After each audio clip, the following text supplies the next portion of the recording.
अस्सलाम वालेकुम स्टूडेंट्स आज हम एलएलबी पार्ट 1 का एक new subject philosophy of law, इसका topic what is law defined by different jurist इसको डिस्कस करेंगे। मेरी वर्ल्ड लीगल सिस्टम के जो पार्ट 1 के जो लेटेस्ट सिलेबस के मुताबिक जो भी क्वेश्चंस आएंगे उनके एग्जाम में मैंने उस पर 2 वीडियोस अपलोड की हुई हैं।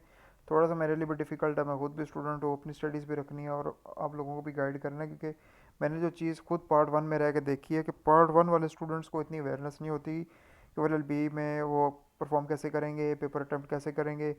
तो मेरी ये वीडियोस का सिर्फ ये मकसद नहीं होगा कि आपको टॉपिक समझ आए, ये भी मकसद है मेरा कि आपको एग्ज़ाम में पेपर किस तरह आपने अटैम्प्ट करना है, क्वेश्चन को ब्रेक डाउन कैसे करना है, मैं एक एक चीज़ बेबी स्टेप्स की तरह समझाऊंगा। तो ये जो क्वेश्चन है what is law and defined by different jurist, ये फिलोसफी ऑफ लॉ का एक इंपॉर्टेंट क्वेश्चन है, तकरीबन हर साल ही आता है। तो इसको ज़रा डिस्कस करते हैं। सबसे पहले मैं अपनी हर वीडियो में कहता हूँ कि हमने पहले देखना है कि वो क्वेश्चन को पूछे, वो क्वेश्चन की रिक्वायरमेंट्स क्या हैं। ठीक है, जैसे वो क्वेश्चन ये समटाइम्स यू आता है व्हाट इज़ लॉ, लॉ क्या है, defined definition of law by different jurist ने इसको कैसे डिफाइन किया, फिर कहता है define law elaborate it's nature with different definitions given by the jurist. ठीक है, समझ आ गई। फिर कहता है what is law and explain the advantages and disadvantages of law. अब ये क्वेश्चन व्हाट इज़ लॉ वाला जिस तरीके से भी आएगा, मैं बताता हूँ कि उसमें आपने कौन सी चीज़ें लाजमी लिखनी है। ये इंपॉर्टेंट पॉइंट्स है इसमें, इंट्रोडक्शन, मीनिंग, डेफिनेशन सॉरी यार, definition of law by different jurist, law and rem, law in personam, ये मैं बताऊंगा ये क्या होता है, एडवांटेजेस, डिसएडवांटेजेस एंड कंक्लूजन। अब 20 नंबर का क्वेश्चन एलएलबी एग्जाम के लिए स्टूडेंट से इतना फिल करना है कि वो उसकी रिक्वायरमेंट्स के मुताबिक पूरा हो जाए। ओके, वीडियो थोड़ी सी 11-12 मिनट तक चली जाएगी, लेकिन इसमें एक एक चीज़ आप लोगों के लिए बहुत इंपॉर्टेंट है।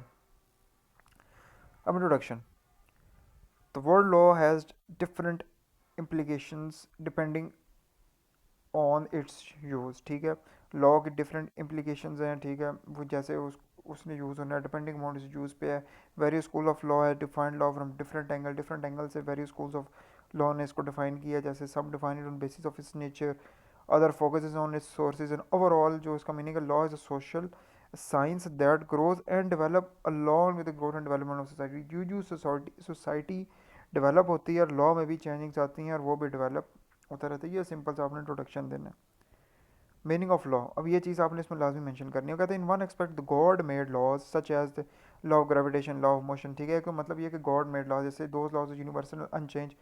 इसमें मैं एग्जांपल में आपको ये दे सकता हूँ कि यानी कोई भी मज़हब हो, किसी भी मज़हब को बंदा मानने वाला हो, अगर वो गलती करने का कुछ सोचता है या किसी को नुकसान पहुंचाने का सोचता है, तो उसके दिल में एक आवाज़ आती है यार कि नहीं ये काम मैं गलत कर रहा हूँ। अगर वो नेकी करने जाता है तो दिल से एक मतलब नेचुरल लॉ है, गॉड मेड लॉज हैं कि वो उसको एक फीलिंग आती है यार कि नहीं this is bad and this is right. तो इसमें मुझे वो नुसरत साहब की वो कवाली भी अभी याद आता है कि वो कहते हैं हरा हूँ मेरे दिल में समाये हो किस तरह, हालांकि तो जहाँ में समाते नहीं हो तुम। यानी दिल में उसको फीलिंग आ जाती है कोई ना कोई है जो मुझे देख रहा है और मैं राइट और रॉन्ग कर रहा हूँ। ठीक है, ये तो गवर्नमेंट लॉ होंगे, लेकिन लॉ जो है जूरिस्प्रूडेंस में हम इसको गवर्नमेंट लॉज में फोकस नहीं करते। Instead it concerns itself only with man made laws. हमने मैन मेड लॉज वो उसमें सिर्फ डिस्कस करना है, जैसे पॉजिटिव लॉ हो गया, फिर रोमन का वो जो उन्होंने कोड दिया था अपना, फिर वो जिसमें जो सिविल लॉज बने थे, तो हमने जूरिस्प्रूडेंस में इसको डिस्कस करना है। समझ आ गई मीनिंग ऑफ लॉ। उसके बाद डेफिनेशन ऑफ लॉ, सिंपल से डेफिनेशन दी हुई है कि set of rules and regulations for the welfare of society. ये तो होगी डेफिनेशन।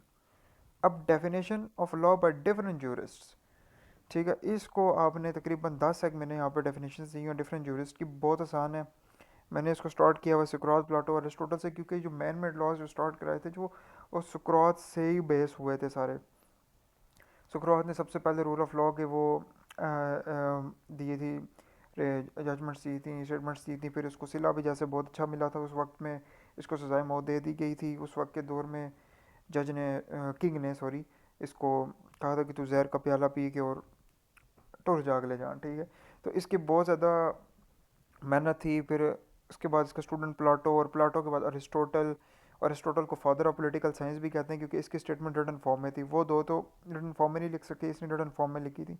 और सुकरात, प्लाटो, अरिस्टोटल में भी आप अपना सिलेबस देखें, इन तीनों पे 2 क्वेश्चन या 1 क्वेश्चन पॉलिटिकल साइंस में भी आप लाजमी आते हैं। ठीक है, तो सुकरात को डिस्कस करते हुए उसने कहा था law is a correct judgement of the state. ठीक है, ये उसने डेफिनेशन दी। प्लाटो कहता है law is a Plato law is the reason with passion, law जो रीज़न विद पैशन होना चाहिए, एरिस्टोटल ने क्या कहा था, no, law is the reason without passion हो, क्योंकि जब पैशन होगा बंदे में गरूर आता है, तकब्बर आता है, ठीक है। तो उसने कहा था लॉ इज़ द रीज़न होगी, वो विदाउट पैशन होनी चाहिए। सॉल्मन ने क्या बोला था, law is the body of principle recognised and applied by the state in the administration of justice. पर अकॉर्डिंग टू ऑस्टन, ऑस्टन क्या कहता है, law is the command of a sovereign and is backed by sanction. अब Austin का भी एक question आता है, ऑस्टन की थ्योरी है, उसको इंपेरेटिव थ्योरी ऑफ लॉ भी कहते हैं, ऑस्टिनियन थ्योरी भी कहते हैं, गनमैन थ्योरी भी कहते हैं। तो 20 नंबर का वो क्वेश्चन भी फिलोसफी ऑफ लॉ का लास्ट में आता है, ठीक है। अभी नेक्स्ट देखते हैं, नेक्स्ट डेफिनेशन सिजारो ने क्या कहा था, law is the highest reason employed in nature, ठीक है। अकॉर्डिंग टू होकर, होकर ने क्या कहा था, any kind of rule where by actions of frame, ठीक है। अब डीमन थेसिस उस वक्त शायद वो किंग था, ये उसने कहा था every law is gift of God and decision of sages. अब सेजेस का मैंने मीनिंग निकाला था, तो सेजेस का मतलब होता है खुशबूदार फल या सब्जी, तो पता नहीं इसको शायद बड़ी पसंद थी तो उसने ये डेफिनेशन दी थी, every law is gift of God and decision of sages, ठीक है। आगे आते हैं, कैल्सन, कैल्सन ने डेफिनेशन दी थी, law is the D psychologist command. तो ये डी साइकोलॉजिस्ट कमांड का मतलब समझो कि ऐसा हुक्म जो नफसियाती असरात, जज्बात, इखलाकी ख्यालात या इंसानी पसंद नापसंद से पाक हो, यानी अपनी मर्ज़ी का नहीं ठोका हो गया, ये जो पसंद आ गया वो लॉ हो गया, नहीं, और सिर्फ कानूनी असूलों पर मबनी हो। फिर रोमन स्कॉलर्स ने क्या डेफिनेशन दी थी, law is concern with the parameters which are right और रॉन्ग, फेयर या अनफेयर, ओके। अब law in rem, law in personam, ये क्या चीज़ है, ये हेडिंग भी आपने लाजमी देनी है। लॉ इन रम ऐसा कहते हैं जो ऐसा कानून जो पूरी दुनिया में जो है ना आवाम के लिए वो बनाया जाए। जैसे एग्जांपल आप इसमें लॉ ऑफ इनहेरिटेंस या ओनरशिप की देते हैं, जैसे जदाद के मसले होते हैं या ओनरशिप के कोई प्रॉब्लम होते हैं, वो जितने भी दुनिया में पीपल होते हैं वो सब पे इम्प्लीमेंट होते हैं। लेकिन लॉ इन पर्सन हम ऐसा कानून जो किसी मखसूस फ़र्द या जमात के जमात के ख़िलाफ़ हकूक़ की नफाज से मुतल्लिक हो, यानी ऐसा law, the law of contract. अब कॉन्ट्रैक्ट पूरी दुनिया, एक बंदा और पूरी दुनिया के दरमियान तो नहीं होता, लॉ होता है दो बंदे, कॉन्ट्रैक्ट होता है दो बंदों के दरमियान। और लॉ ऑफ ट्रस्ट, ये कॉन्ट्रैक्ट और ट्रस्ट आप पार्ट 3 में जाके पढ़ोगे, पूरी पूरी आप इस पर बुक्स पढ़ोगे, तो फिर वक्त के लिए आपने इतना ही इसमें लिखना है। फिर आपने नेक्स्ट हेडिंग देनी है एडवांटेजेस, इसी तरह आपने पहले लिखना है the following are the main advantage of law. 5 advantages की पहले आपने हेडिंग देनी है, हेडिंग देने के बाद एक एक को डिस्कस करना है। जैसे इंश्योर्स करता है जस्टिस एंड ऑर्डर को मेंटेन करता है, पीस को प्रिवेंट क्राइम को करता है, प्रोटेक्ट राइट्स एंड फ्रीडम्स करता है, ठीक है जी। लॉ जो है जी सेफ गार्ड इंडिविजुअल राइट्स करता है, इंक्लूडिंग प्रॉपर्टी, लाइफ, प्रॉपर्टी की लिबर्टी, यानी ज़िंदगी, जदाद और प्रॉपर्टी, जदाद और लिबर्टी की आज़ादी, provide stability and predictability. Law creates a stable system which people knows their rights and duties, ठीक है जी। इनकरेज सोशल प्रोग्रेस, हेल्प करते हैं रिफॉर्म को, जैसे gender equality, labour rights, environment protection, regulates government power, यानी prevent the misuse of authority and ensures accountability in governance. यानी जो रूल ऑफ लॉ किसी भी कंट्री में होता है, रूल ऑफ लॉ से अबव ना किंग होता है, ना क्वीन होती है, ना गवर्नमेंट होती है, ना इंडिविजुअल्स होते हैं, सबको मिलके उस स्टेट ने मिलकर रूल ऑफ लॉ को फॉलो करना होता है। ये इसके एडवांटेज है। अब डिसएडवांटेजेस, इंसान की बनाई हुई कोई चीज़ ऐसी नहीं है जिसके डिसएडवांटेजेस ना हो, ये चीज़ समझ लेना, क्योंकि हम डिस्कस करने हैं हमने मैन मेड लॉज को, तो उसके डिसएडवांटेजेस भी होंगे। इसी तरीके से अपने डिसएडवांटेजेस की पहले यूँ 4-5 की यूँ हेडिंग देनी है, उसके बाद एक एक करके इसको डिफाइन करना है। जैसे कहते हैं ये कॉम्प्लेक्स है, यानी मैंने लीगल रूल्स है, technical require experts for interpretation. जैसे मैं आपको एग्जांपल देता हूँ कि एक लॉ में वर्ड यूज़ होता है लिविंग पर्सन। अब लिविंग पर्सन तो समझ आ रही है सबको, लिविंग पर्सन, लेकिन लिविंग पर्सन का लॉ में एक और मतलब ये है कि कोई एनजीओ को भी बोलते हैं, कि एसोसिएशन को भी बोलते हैं।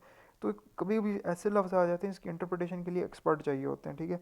ये इसका ड्रॉबैक है, can be slow and rigid, यानी लीगल प्रोसेस टेक टाइम होता है, डिलेइंग जस्टिस होता है, sometimes making laws outdated.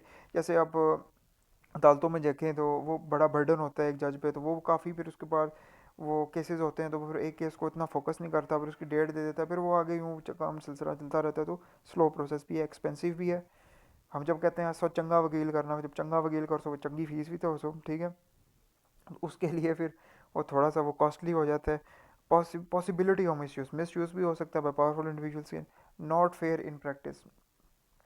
Sometimes ये भी हो सकता है कि लॉ में भी बेस्ड इम्प्रॉपरली इन्फोर्स और fail to protect weaker sections of society. ये उर्दू में मैंने लिखा, कानून बहुत औक़ात गैर मुनसफ़ाना हो सकते हैं, सही तरीक़ों से लागू नहीं किए जा सकते, या कमज़ोर लोगों को मुनासिब तहफ़्फ़ुज़ फराहम नहीं कर सकते। अब ये क्यों होता है, मैं आपको एक पॉइंट की बात बताता हूँ कि जो अदालतें चलती हैं वो एविडेंस की बेस पे चलती हैं। एविडेंस जिसका मजबूत होगा वही बंदा, ज़ाहिर बात है, वो केस लीड करेगा। लेकिन अब जब किसी बंदे के साथ गलत हो भी गया और उसके पास एविडेंस ना हो, तो फिर वो उसके लिए बड़ा मुश्किल हो जाएगा कि वो अपने आप को इस तरह ना वो बेगुनाह साबित करना, तो वो ये इसलिए यहाँ पे ये एग्जांपल दी जा सकती है, not always fair in practice, ये इसमें एग्जांपल हो सकती है। ओके, आगे चलते हैं। कंक्लूजन, इसी से कंक्लूजन दिया हुआ है to conclude that law plays a crucial role in maintaining justice, protecting rights. ठीक है, लॉ एक इंपॉर्टेंट क्रूशियल रोल प्ले करता है मेंटेनिंग जस्टिस को, प्रोटेक्टिंग राइट्स को, and ensures a stable society, and ensure करता है स्टेबल सोसाइटी को। It provides clear rules for people to follow, promote social progress and prevent the misuse of power. Okay, however law also has some drawbacks, जैसे मैंने पहले बताया था कि इंसान की बनाई हुई चीज़ के कोई ना कोई ड्रॉबैक्स लाजमी है, सच एज being complex है, slow है, sometimes unfair in practice है। ठीक है, it can be expensive and misused by powerful authorities, ये भी हो सकता है। ओके, तो ये सिंपल सा कंक्लूजन देके इसको आपने दी एंड कर देना है। तो ये तो थी आज की वीडियो, अगर पसंद आई है तो उसकी यार लाइक कर दो, कमेंट कर दो, शेयर कर दो, और इंशाल्लाह मैं फर्दर वीडियोस जो है मैं आपको प्रोवाइड करता रहूँगा। अपने लिए भी थोड़ा मुश्किल है, खुद भी स्टूडेंट हूँ, अपनी भी स्टडीज़ रखनी है और आपको भी साथ साथ गाइड करना है। तो सप्ली से बचो यार, मैं बार बार कहता हूँ सप्ली से बचो, और जो फाइनल्स पेपर होते हैं वो थोड़े इजी आते हैं, तो वो दे के अपने सर से जान छुड़ा दो। पार्ट 1 में अच्छा परफॉर्म किया तो पार्ट 2 पार्ट 3 में प्रैक्टिस हो जाएगी परफॉर्म करने की। तो hope to see you another video इंशाल्लाह। अल्लाह हाफ़िज़ स्टूडेंट्स।